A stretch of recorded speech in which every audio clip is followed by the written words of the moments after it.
प्रीतम जी। राधा वल्लभ जी। गुरुदेव, आपके चरणों में कोटि कोटि प्रणाम। गुरुदेव, कभी कभी आपका दिया हुआ नियम पूरा नहीं हो पाता तो मन में बहुत बुरा लगता है। पर वही मन नियम पूरा भी नहीं करने देता कभी। इतना बुरा नहीं लगता जिससे नियम होने लगे। किसका प्रश्न है?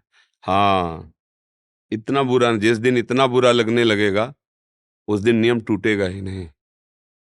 अगर हम 500 रुपए की प्रॉफिट के लिए काम करते हैं और 450 रुपये आवे तो आपको कैसा लगेगा? 450 आया है पर 50 का घाटा हो गया, तो दिन भर आपकी सोच इसी बात में लगी रहेगी कि वो 50 वाली बात कैसे हमारी पूरी हो या आगे से ऐसा घाटा ना हो। क्या भजन के लिए हम ऐसा सोचते हैं कि 1 घंटे नियम लिया है या आधा घंटे नियम लिया है या 16 माला का नियम लिया है, आज नहीं हुआ तो आप दिन भर उस पर पश्चाताप करते हैं?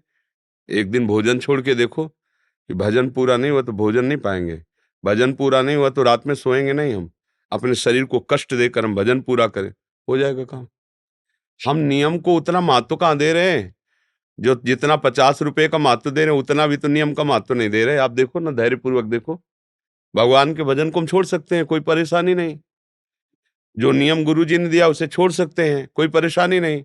लेकिन हमारा जिस पर महत्व है, संसार के धन पर, संसार के भोगों पर, अगर उसकी थोड़ी भी हानि हो जाए, घाटा हो जाए, तो हमारा चिंतन खिंच जाएगा, हमें बर्दाश्त नहीं होगा। मतलब आप धन और भोगों से अधिक भगवान का भजन नहीं मानते हैं। अगर मान ले तो तद विस्मरणेन परम व्याकुलते। ऐसा कैसे हो गया? तो ठीक है, दिन भर भजन नहीं हो पाया तो अब मैं रात्रि में सोऊंगा नहीं, पहले उस नियम को पूरा करूंगा फिर सोऊंगा, क्योंकि हमारा नियम टूट जाएगा। अब आज नहीं किया, चलो कल डबल कर लेंगे। अब मन तुम्हें फिसला देगा, ना डबल होगा ना सिंगल होगा। वो बहुत बदमाशी करने वाला मन है, वो गंदी आदत तुम फंसा देगा। नियम से इसे बांधना चाहिए और नियम जो ले उसका निर्वाह करे, चाहे जैसी परिस्थिति आ जाए, नियम नहीं तोड़ेंगे। तभी तभी भगवत प्राप्ति होती। देखो, कोई भी बात तभी सफल होती जब नियम हो। भीष्म जी ने सत्य प्रतिज्ञा की अपने पिता के सुख के लिए कि कभी राज सिंहासन में नहीं बैठेंगे और कभी ब्याह नहीं करेंगे। मतलब मैथुन धर्म का त्याग कर दिया। समस्या इतनी बड़ी आई कि चित्रांगद को गंधर्व ने मार दिया, विचित्रवीर्य को राजक्षमा टीवी हो गई, 2 पत्नियां आई, उन्हीं में आसक्त हो गए।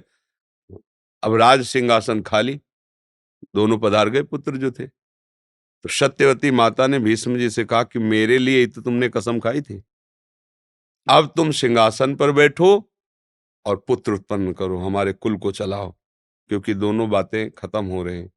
भीष्म जी ने कहा सूर्य अपना तेज छोड़ सकता है, वायु अपनी गंध रस, ये सब जितने तत्व अपने छोड़ सकते हैं, लेकिन भीष्म अपनी नियम को नहीं तोड़ सकता।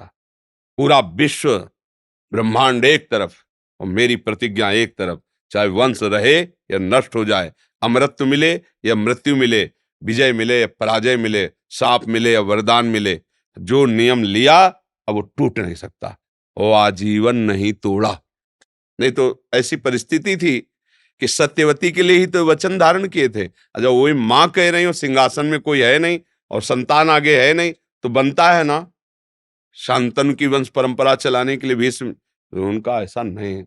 तो हम लोग नियम का कितना आदर करते हैं, सोचो, नियम का कितना आदर करते हैं। जब नियम का आदर करोगे तो नियम चल पाएगा ना। नियम का आदर ही नहीं है ना। हमें जो नहीं खाना नहीं खाना, जो हमारे मार्ग में बाधक है हमें नहीं बात करनी, नहीं देखना। हमें भजन करना है, नियम से रहना है, दूसरों को सुख देना है, कमाना है धर्म से, परिवार का पोषण करना है। जितने दिन जिएंगे ऐसे जिएंगे, मरेंगे तो भगवान की कृपा को प्राप्त करेंगे। मनुष्य जीवन का लक्ष्य है। अब कुछ नियम ही नहीं, आज कसम खाई कल तोड़ दी, तो फिर फायदा क्या है? मित्र कह रहा, अरे यार मान लो थोड़ी तो पी लो ना। नहीं, हमारी तुम्हारी दोस्ती नहीं है। तेरी दोस्ती से क्या, देखो वहां माँ बोल रही, सूर्य अपना तेज छोड़ सकता है, पृथ्वी गंध छोड़ सकती है, वायु स्पर्श छोड़ सकती है, भीष्म अपनी प्रतिज्ञा नहीं छोड़ सकता। तो नियम है ना कि मर चाहे जाऊं भाई, 24 घंटे में नियम लिया इतने माला करने का, कुछ भी हो वो हम अपने समय से काटेंगे। हम भोजन नहीं करेंगे, हम सोएंगे नहीं, सब काम किया नहीं करेंगे भोजन, माला। तो भगवान देख रहे हैं कि आप भजन के लिए, तो फिर वो कृपा करेंगे। अपने लोगों का क्या है, मनोरंजन स्वभाव है, मन लगा तो 2 माला घुमा लिए, नहीं लगा तो कोई बात नहीं। हमें पश्चाताप होता है क्या भजन छूटने पे? भला जलन होती है? भला कभी रोए? सोचो, कभी रोए कि इतनी बड़ी हानि हो गई, हमारा भजन के प्रति महत्व ही नहीं है, भगवान के प्रति प्रीता ही नहीं है, धर्म का महत्व ही नहीं है। नहीं तो रोने क्या? देखो नारद जी कह रहे तद विस्मरणेन परम व्याकुल थे।